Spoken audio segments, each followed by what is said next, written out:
इस इंडिकेटर के तहत हमने बात की महिला पर्यवेक्षिका अदिति कुमारी से। क्यों जरूरी है पूरक पोषण आहार,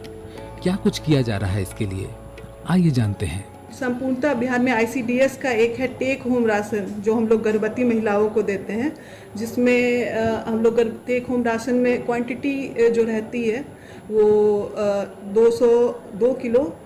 220 ग्राम चावल की रहती है, 1 किलो दाल रहता है और 750 ग्राम सोयाबीन रहता है। तो उसमें हम लोग अपना 100% देते हैं कि जो भी गर्भवती महिलाएं हैं उनको टेक होम राशन मिल सके। और उसमें हमारी 8 गर्भवती महिलाएं आती हैं जो संपूर्णता अभियान ICDS जो एक इंडिकेटर को देता है। और अगर उसमें से कोई ऐसी महिला है या हमारी बेनिफिशरी है जो लाभार्थी अगर माइग्रेट कर गई या वो अपने मायके में रह रही है, तो उसमें हम लोग प्रायोरिटी देते हैं कि कौन सी ऐसी गर्भवती महिला है जिसको ज़्यादा ज़रूरत है THR की, तो हम लोग उन्हें THR प्रोवाइड करवाते हैं। सेविका जो है वो सर्वे करती है फील्ड में, उसके बाद वो देखती हैं कि किनको ज़रूरत है जो मतलब कुपोषित हैं या जिनको नहीं हो पा, मतलब प्रायोरिटी किसकी ज़्यादा है, उसके हिसाब से हम लोग चूज करते हैं बेनिफिशरी और उसके बाद हम लोग उनको प्रोवाइड करवाते हैं। ICDS का ये अभियान है, संपूर्णता अभियान भी इसमें इसलिए जोड़ा गया है ताकि जो लोग हैं वो इसको लेके जागरूक हो सकें कि अगर वो अपना पोषण, माँ अगर अपना पोषण कर पाएगी शुरू से गर्भावस्था से, क्योंकि गर्भावस्था से बच्चों का विकास शुरू हो जाता है,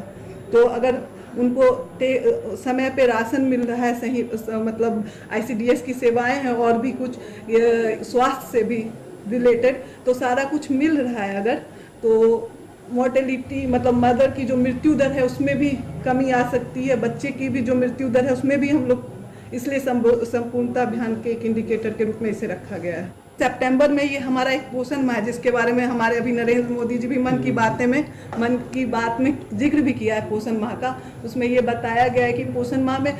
वो है कि लोग जो जागरूक नहीं है उसको लेके कि क्या खाना है, जैसे महिलाएं गर्भावस्था में लेट, जैसे उनका रूटीन है वो लेट खा रही हैं, उससे बच्चे को मतलब बच्चे का भी विकास धीमे हो रहा है, मतलब कुछ होता है उनको गर्भावस्था से ही कुछ मतलब बच्चा जो है स्वस्थ पैदा हो, इसके कारण इसके लिए पोषण माह चलाया जा रहा है। तो इसलिए हम लोग का संपूर्णता अभियान भगवानपुर में ये आकांक्षी जिला के तहत एक संपूर्णता अभियान है, उसके 6 इंडिकेटर, उसमें ICDS का ये है कि स्वस्थ बच्चा और स्वस्थ माँ रहे, जिसके कारण हम लोग टेक होम राशन शुरू से देते आ रहे हैं। चाहे कोई भी प्रखंड हो, बहुत सारे कार्य करने होते हैं, प्रशासनिक रूप से बहुत से दायित्व होते हैं, इन्हें पूरा करते हुए भी संपूर्णता अभियान में चल रही गतिविधियों पर पूरा ध्यान बनाए रखते हैं भगवानपुर के प्रखंड विकास पदाधिकारी धर्मवीर कुमार प्रभाकर।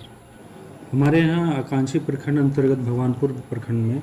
8 जुलाई से संपूर्णता अभियान प्रारंभ हुआ है। इसके अंतर्गत हम लोग 6 इंडिकेटर पे काम कर रहे हैं, जिसमें हेल्थ हुआ,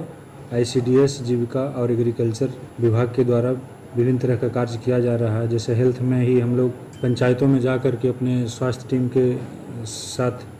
वहाँ के लोगों को जो BP है, डायबिटीज़ है, ANC वगैरह के जांच वगैरह करवा रहे हैं। ICDS में हम लोग प्रेग्नेंट महिलाओं को THR समय पे वितरण कैसे हो, इसका हम लोग मॉनिटरिंग कर रहे हैं विशेष रूप से। जीविका के द्वारा रिवॉल्विंग फंड हम लोग मुहैया करा रहे हैं ताकि ग्रामीण महिलाओं को जीविकोपार्जन आत्मनिर्भर वो बने। एग्रीकल्चर में हम लोग सॉइल टेस्ट वगैरह करवा रहे हैं ताकि किसान लोगों को पता चले कि हमारी सॉइल किस ढंग का और उस पर हम लोग किस ढंग का फसल का मतलब बीज बोएं ताकि हम लोग का पैदावार बेहतर हो। इस तरह हम लोग का ये लगातार कार्यक्रम चल रहा है और हमारा प्रखंड जो है बेहतर परिणाम पिछले 3 महीना में देगा, इसका हम लोग टारगेट रखे हुए हैं। प्रखंड विकास पदाधिकारी धर्मवीर कुमार प्रभाकर। संपूर्णता अभियान से जुड़े सभी विभागों के बीच समन्वय होना बहुत जरूरी है। प्रोग्राम लीड के तौर पर कन्हैया कुमार भगवानपुर के साथ साथ बेगूसराय के 2 अन्य आकांक्षी प्रखंडों में भी अपनी सक्रिय भूमिका निभा रहे हैं। मेरी भूमिका यहाँ पे है कि जैसे अलग अलग डिपार्टमेंट के इंडिकेटर जो आकांक्षी प्रखंड के तौर पे लिए गए हैं, उसमें से कुछ इंडिकेटर